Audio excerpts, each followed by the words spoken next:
Кога тогашниот претседател Доналд Трамп го подпиша договорот за Соединетите Американски држави, Мексико, Канада во 2020-та, фармерот од Илиноис, Дейвид Айзерман, го сметаше тоа како позитивен потек за трговската политика на САД.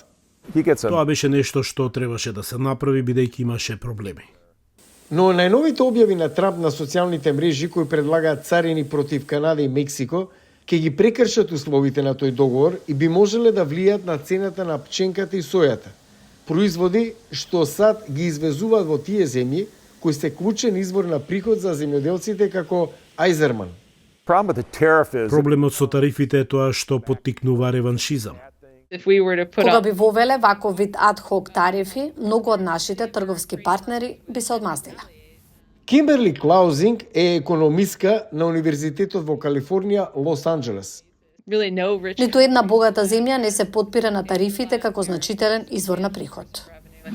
За мене најубавиот збор во речникот е тарифа.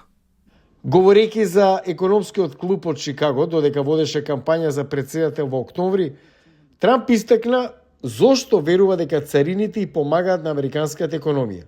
Број 1 е заштита на компаниите што ги имаме овде затоа што ќе имаме илјадници компании кои доаѓаат во оваа земја. Во извештајот од јуни 2024, надпартиската непрофитна даночна фондација покажа дека тарифите наметнати на производи вредни околу 380 милиарди долари за време на првата администрација на Трамп ги чине американците околу 80 милиарди долари нови даноци. Администрацијата на претседателот Бајден ги задржа повеќето од тие тарифи, додаде околу 18 милиарди долари нови царини за кинески стоки, вклучувајќи полуспроводници и електрични возила. Фондацијата за даноци вели дека тарифите воведени во последните 7 години го намалиле бруто домашниот производ за 0,2%, згаснале околу 140.000 работни места во САД. Тарифите не се предност за земјоделците од Илиноис или за американското земјоделство воопшто. Рајан Уајтхаус е директор на националното законодавство при Бирото за фарми во Илиноис, кое ги промовира интересите на земјоделците во Конгресот.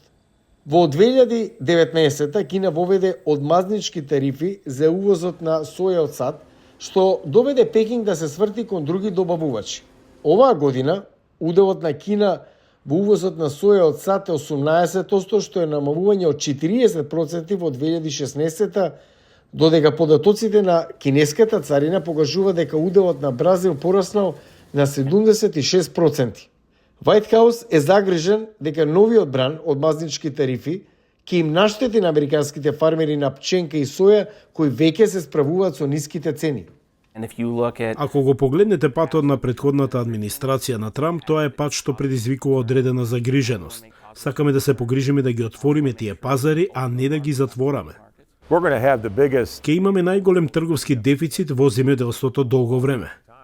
Затоа, фармерот Дейвид Айзерман се надева дека деликатните разговори за новите тарифи нема да се претворат во акција што може да влие на неговиот приход.